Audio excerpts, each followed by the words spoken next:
Hey YouTube, today we're going to be looking at a watch, and this is a watch that I used to own many years ago, and I actually sold it to a guy that I know, and we are going to restore it. So what we have here is a Rolex 16710, and this one's from the 1990s, and this one needs some TLC done to it. This is a GMT Master II, and it is from the 1990s.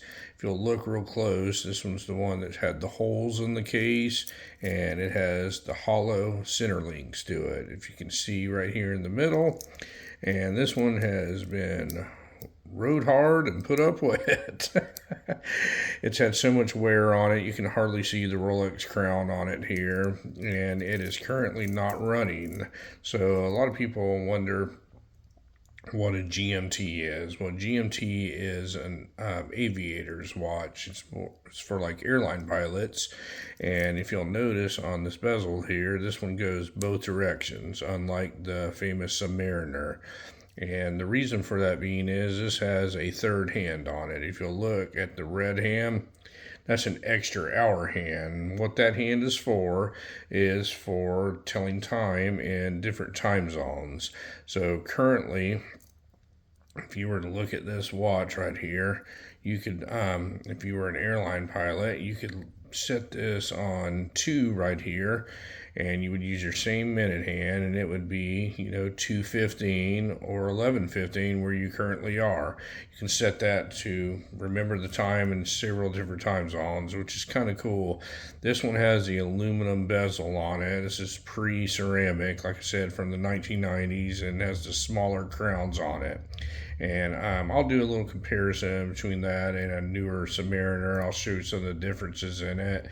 And in order to set this watch, you would have to unscrew the crown here, and the first click is going to be to wind, and of course this one doesn't run right now, and the first click out just advances the hour hand, and that's how you set the date. Here, let me move this hand here out of the way first.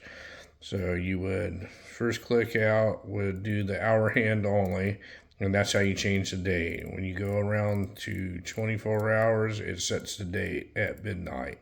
And the second one here advances the time in general. As you can see, the hour hand moves exactly the same speed as the second hour hand here, the GMT hand they call it. And it's a pretty cool little concept that people use. It's just a GMT. It's a different type of watch. A lot of people think that these are divers watches, and they are not. They go both directions here.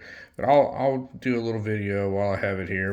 This is a before and after video. As you can see, it's pretty scratched up. It's got quite a bit of bracelet stretch to it, and that was very common on these watches with the hollow center links. Over time they stretch out and they get a lot of droop to them.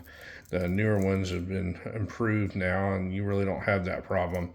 I'll do a comparison with a Submariner, and later on when I get this back, I will show you what a restored GMT is going to look like. And from the 1990s, it should turn out pretty nice. Anyway, folks, if you have any questions on this watch, feel free to reach out to me. I'm not a Rolex expert, but I know a little bit. I've been around them for a long time. Thank you very much for watching this little video today, and you folks have a great day.